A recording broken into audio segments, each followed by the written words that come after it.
Welcome back and thank you so much for being here. I wanted to talk to you today about my personal top 5 favorite ways to garden on a budget.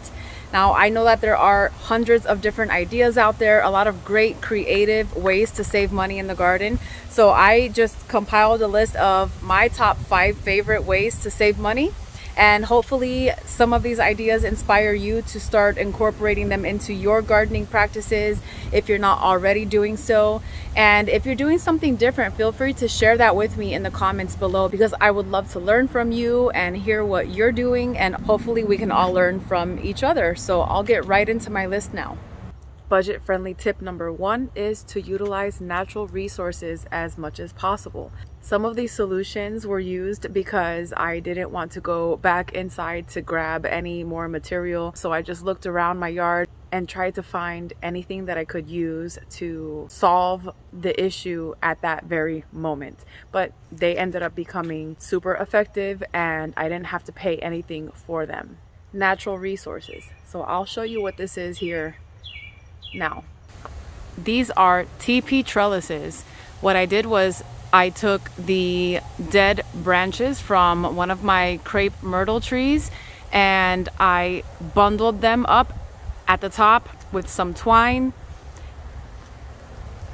And I made about 4 of them.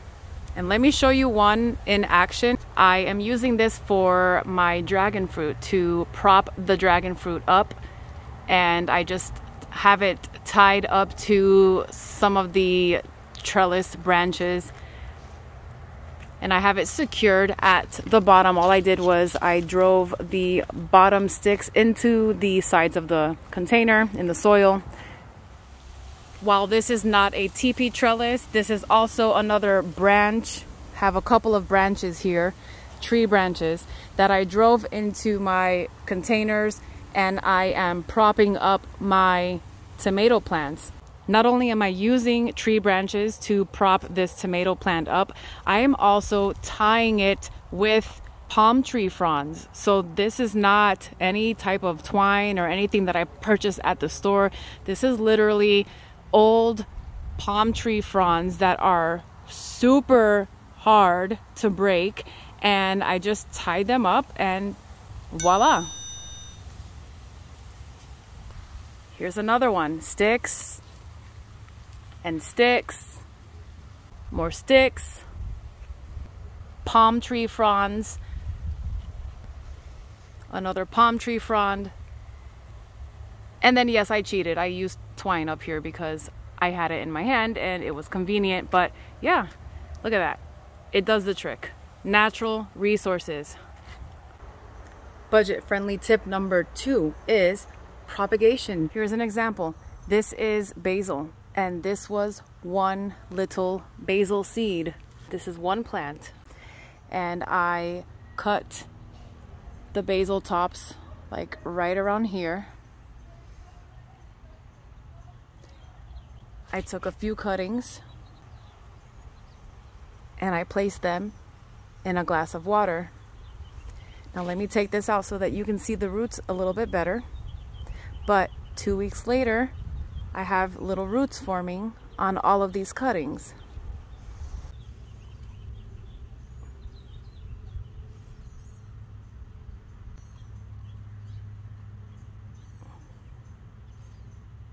And I did the same thing with my passion fruit.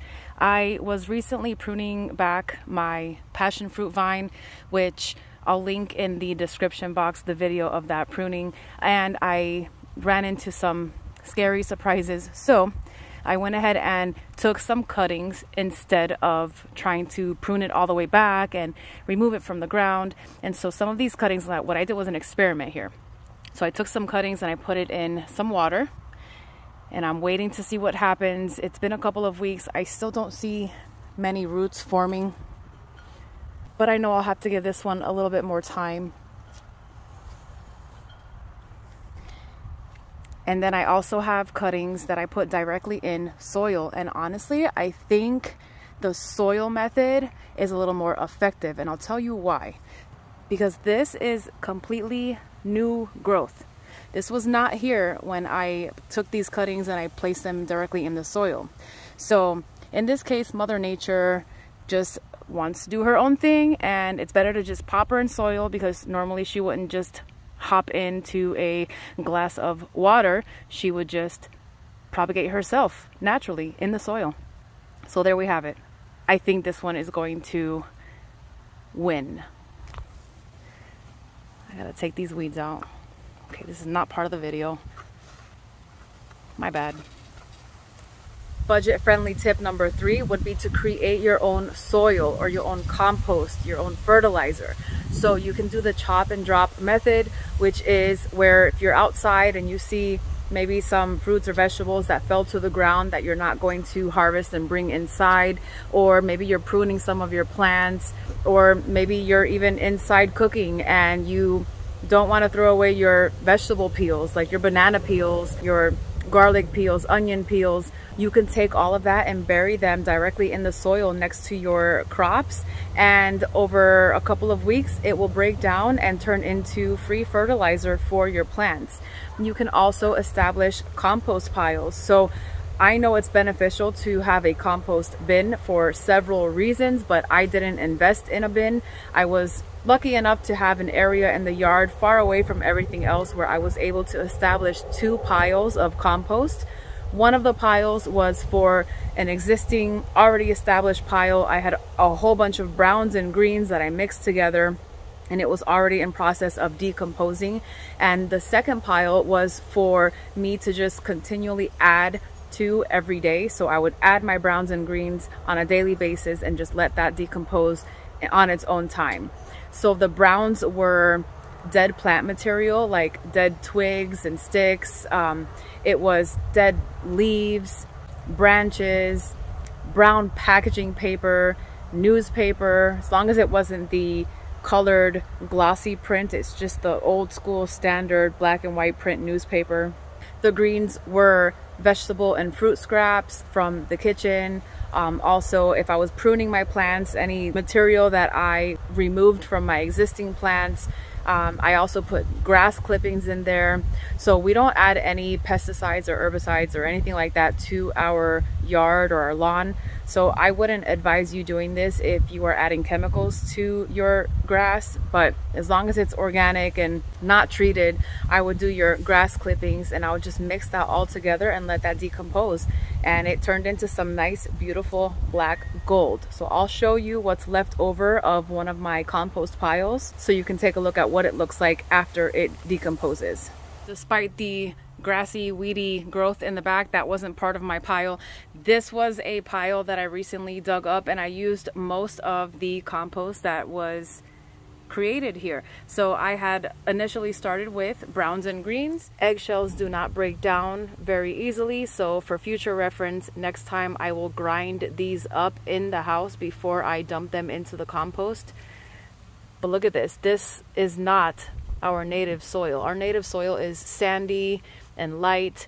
This here is the compost that was created with the browns and greens that decomposed, and this is full of nutrition. There are a lot of earthworms in here, and this is totally free-ish. I didn't have to actually go out and buy the soil. I just used what I had. Budget-friendly tip number 4 is to plant those scraps. Now this one to me is super fun. Check this out. Now by no means do I expect to grow a carrot from a carrot scrap. However, I do like to use the carrot tops for several reasons. I, for one, make a delicious carrot top pesto. So same ingredients as your regular pesto, but you swap the herbs for carrot tops, and it is delicious. But also because carrot tops are a great food source for guinea pigs and your little hamsters or whatever tiny little animal that enjoys those types of vegetables. So what I did was I saved the bottom of the carrots, the root portion, and I placed them in some water, and you can actually see new growth sprouting. You can even see roots along the sides, and they have been placed in water for the past 4 days. I'm waiting for these back here to sprout, but I just recently added them to the water, and actually I can see one sprouting right here. Another favorite of mine would be onion tops. So I am not expecting to grow an onion from the bottom root portion of an onion scrap, but I do expect to grow onion tops. And these can be used like green onions, but I advise you that they are a little stronger than green onions, so this would be better to add to pestos or your stir fries or something like that, where the main star isn't the actual top of the onion, because it does have a stronger flavor. Here is another one that I recently planted. So this one here is a red onion, which has a stronger flavor, the tops I mean. This one is a white onion, so it just recently sprouted here, and you can see the new growth forming from the middle.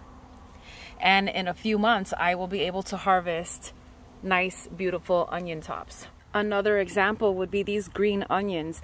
I bought just one little bunch of green onions a year ago at the grocery store, and I saved the bottom part, the root part of the green onions, and I planted them in soil like I did over here. Let me show you.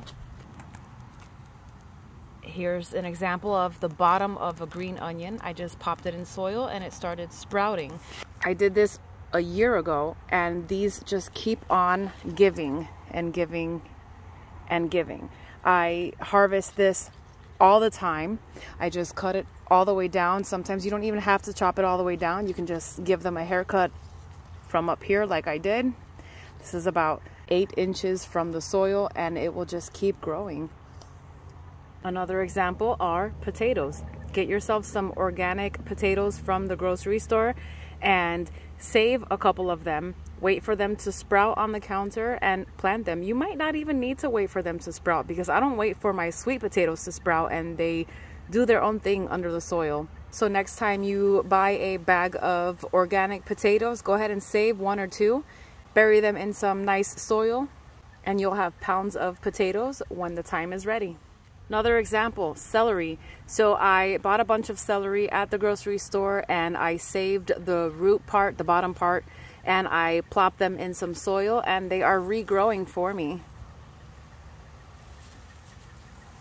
And the last one I'll mention is the pineapple. So we love pineapples, and I've been saving the pineapple tops and planting them so that I can regrow new pineapple plants.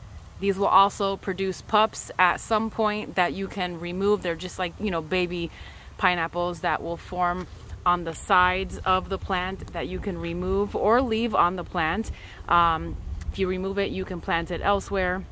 Now, Nicole, Hurricane Nicole, tropical storm, whatever she was by the time she got here, did a little bit of damage. As you can see, my leaf here is flopping over, but aside from that, it's doing pretty good. Got another one here and one over here. And budget friendly tip number 5, which is the last on my favorites list, is to save your seeds. Now I know it's easy to forget sometimes. I know I've forgotten several times, but if you can remember, let some of your crops go longer than you would like or longer than you need. So don't harvest them, just leave them on the plant, let them dry out, and then save those seeds.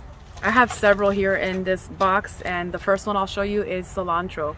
So this is technically coriander once it goes to seed on the cilantro plant, but I don't use that spice very often in my cooking, so I just save the seeds for future cilantro plants. I have different types of beans. I've got Taylor bush beans, which are a very pretty tan and pink color. I have orca beans, which remind me of the yin and yang symbol, or the orca whale, which is, I'm sure that's what they're named after, but you know what, I think I'm going to rename it yin and yang. Got red kidney beans, several varieties of peppers. So I've got some jalapeno peppers, poblanos, sweet bell peppers, serrano chili peppers, Dattel habanero peppers, which are local or native to Florida. They were cultivated here, I think near St. Augustine, so they do really well here. Speckled lettuce. I bought seeds when I first started gardening, and I saved some of the lettuce seeds after it bolted. It was during the spring and summer months when it got too hot for that lettuce to thrive out here. And it's a really pretty lettuce. It's green with speckles and stripes of red and pink. I bought a small stevia seedling or small plant from Azure Standard, and they had it shipped over to me, and I noticed recently that it had went to flowers, so I let the flowers go, let them dry on the plant, and I saved all of the little seeds. So I'll be planting new stevia plants here soon. Now, earlier in my video, I showed how I was propagating basil from that one plant. And if you noticed, that plant had flowers at the top. So what you would do is you would let those flowers go, let them dry out on that basil plant. And then from there, you can harvest that dry, dead flower and remove the seeds. It's a little tedious, but it's so worth it. I have so many seeds here. I never have to buy basil seeds again. Grape tomatoes, and last but not least, I won't bore you with my whole list of seeds, but watermelon. Thank you for being with me and for sticking around. I hope this list was helpful to you. I hope that you can take some of these ideas and start incorporating them into your gardening practices. And until next time.